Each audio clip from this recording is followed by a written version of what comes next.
Halo semua, kami dari kelompok 116 KKM PKN STAN akan menyampaikan hasil dari kerja kelompok kami dengan topik akuntansi masjid yang berjudul Penyusunan Laporan Keuangan bagi Masjid sebagai bentuk akuntabilitas dan transparansi kepada masyarakat.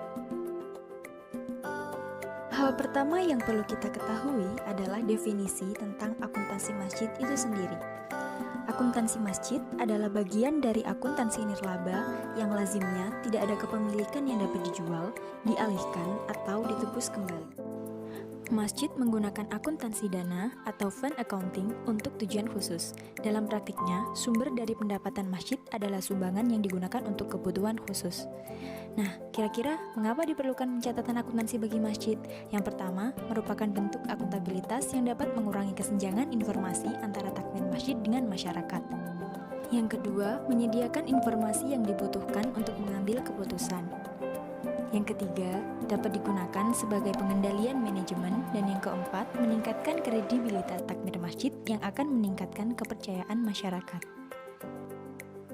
Penyusunan laporan keuangan masjid menjadi penting karena apa?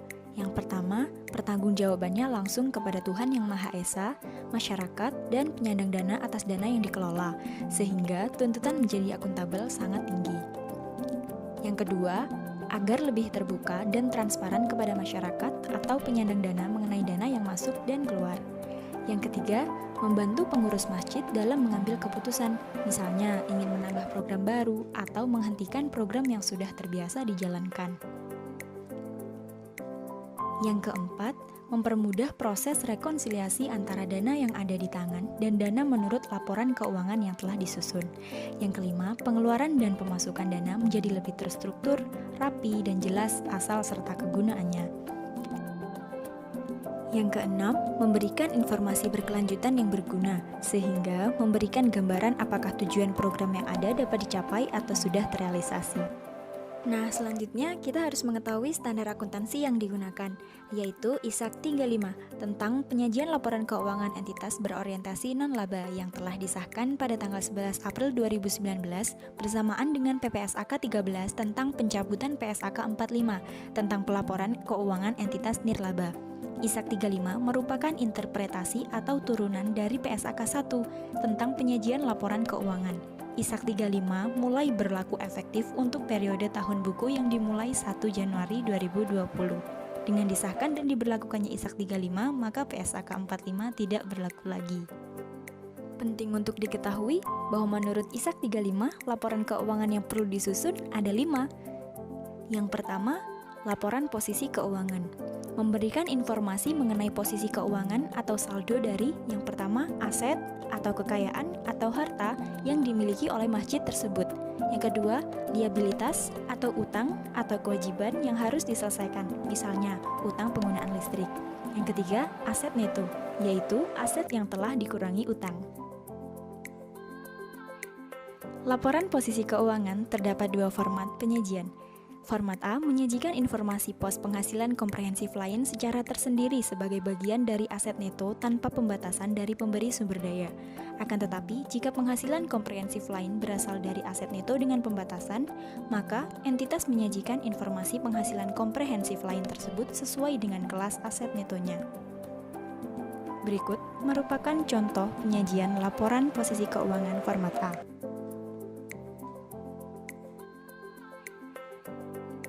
Sedangkan format B tidak menyajikan informasi pos penghasilan komprehensif lain secara tersendiri. Berikut merupakan contoh format penyajian laporan posisi keuangan format B.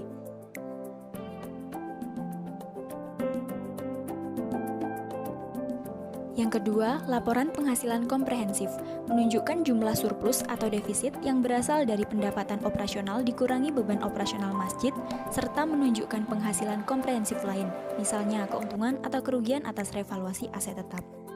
Laporan penghasilan komprehensif terdapat 2 format penyajian.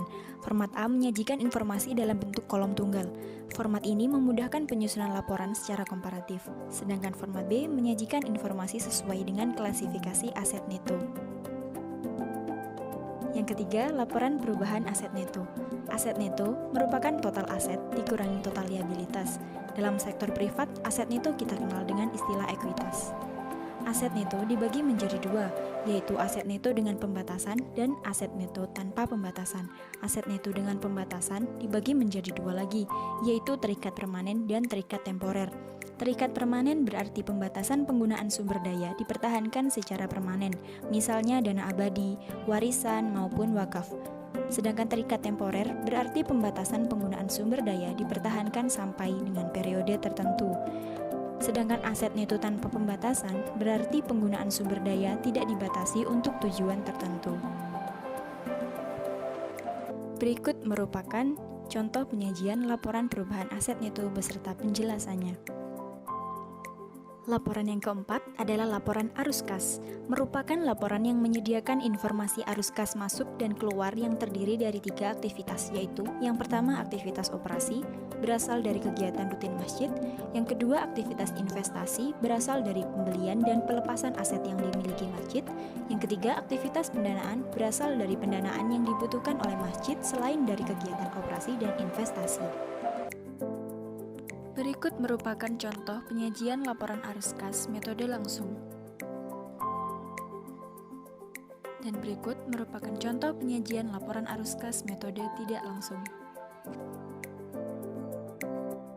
Yang terakhir adalah catatan atas laporan keuangan atau CALK. CALK menyediakan informasi mengenai penjelasan dari akun-akun yang ada dalam laporan keuangan, serta informasi yang tidak disajikan dalam laporan keuangan, tetapi informasi tersebut merupakan informasi yang relevan dalam laporan keuangan. Berikut merupakan contoh catatan atas laporan keuangan.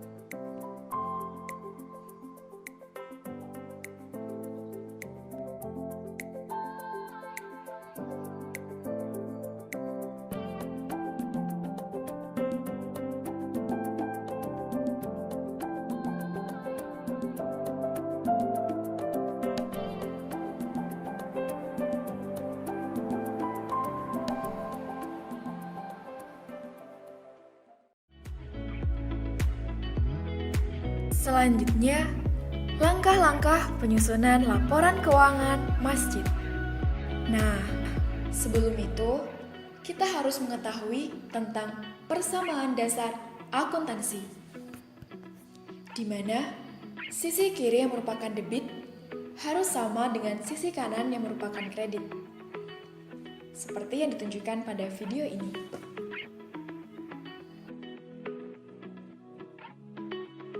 Selanjutnya, gambaran umum alur penyusunan akuntansi masjid.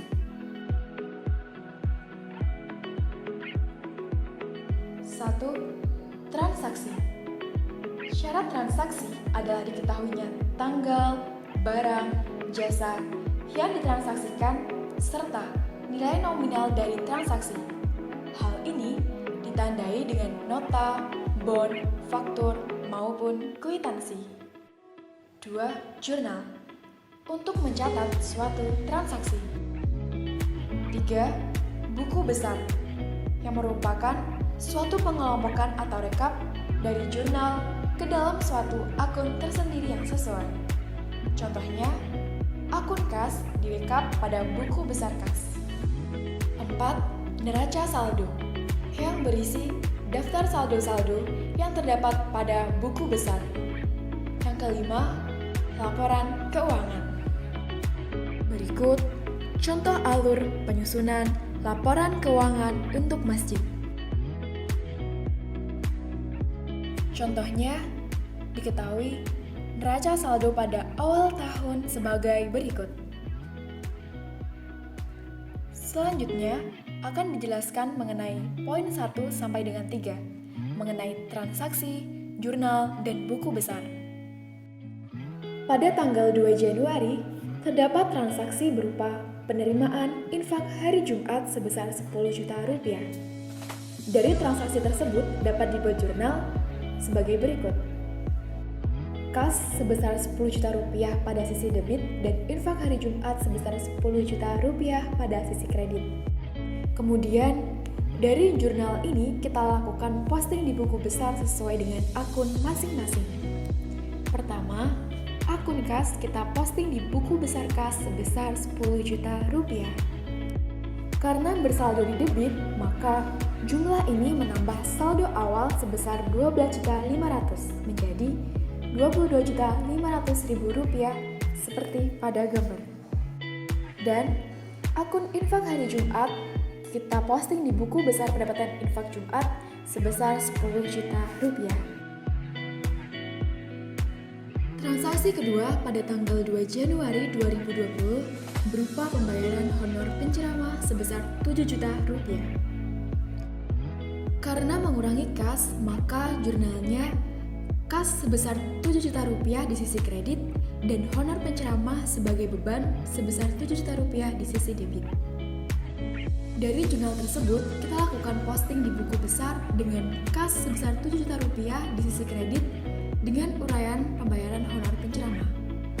Jumlah ini akan mengurangi saldo kas dari Rp22.500.000 menjadi Rp15.500.000 seperti yang ditunjukkan pada gambar.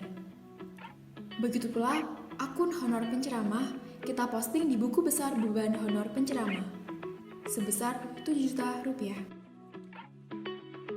Transaksi yang ketiga berupa penerimaan zakat mal sebesar Rp20 juta pada tanggal 3 Januari 2020. Dapat dibuat jurnal kas sebesar Rp20 juta pada penerimaan zakat mal sebagai pendapatan Rp20 juta.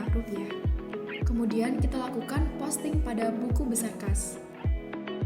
Karena kas berjumlah Rp20 juta di debit, maka jumlah ini akan menambah saldo kas. Dari Rp15.500.000 ditambah Rp20 juta menghasilkan angka Rp35 juta. Begitu pula kita posting akun penerimaan zakat mal dari jurnal kepada buku besar zakat mal dengan penerimaan zakat mal secara tunai di sisi kredit Rp20 juta. Begitu pula perlakuan untuk transaksi pada tanggal 4 Januari berupa pembelian speaker masjid sebesar Rp5 juta dengan jurnal peralatan elektronik masjid pada kas sebesar Rp5 juta.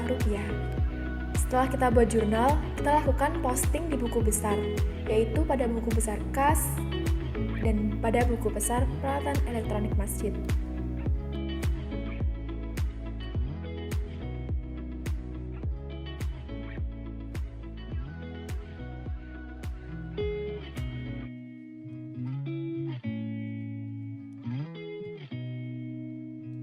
Contoh transaksi kelima pada tanggal 5 Januari berupa pembelian perlengkapan kebersihan sebesar Rp500.000. Kita buat jurnal beban kebersihan di debit dan kas di kredit sebesar Rp300.000. Lalu kita lakukan posting di buku besar kas dan posting di buku besar beban kebersihan sebagaimana ditunjukkan pada gambar.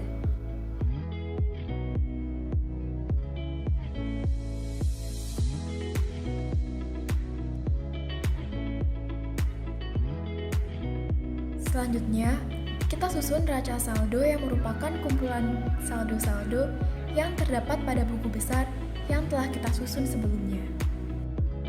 Didapat neraca saldo sebagai berikut.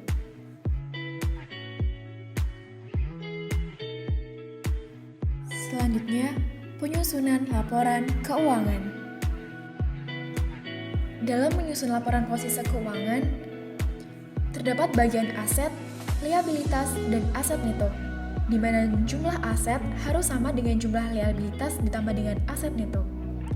Angka-angka pada laporan posisi keuangan ini merupakan angka yang kita dapat dari neraca saldo yang telah kita buat sebelumnya.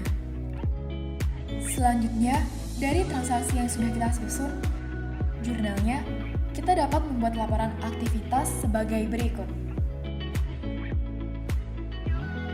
Selanjutnya, dalam penyusunan laporan arus kas, aliran kas dari aktivitas operasi berasal dari kas infak hari Jumat, penerimaan zakat mal, pembayaran honor penceramah, dan beban kebersihan. Sedangkan, aliran kas dari aktivitas investasi berasal dari pembelian peralatan, yang menghasilkan kenaikan kas sebesar Rp17.700.000. Ditambah kas pada awal tahun sebesar Rp12.500.000, menghasilkan kas pada akhir tahun sebesar Rp30.200.000. Kemudian, dapat disusun CALK atau catatan atas laporan keuangan sebagai berikut. Sekian penjelasan mengenai akuntansi masjid dari kami. Semoga dapat bermanfaat bagi kita semua, khususnya pengurus masjid di seluruh Indonesia.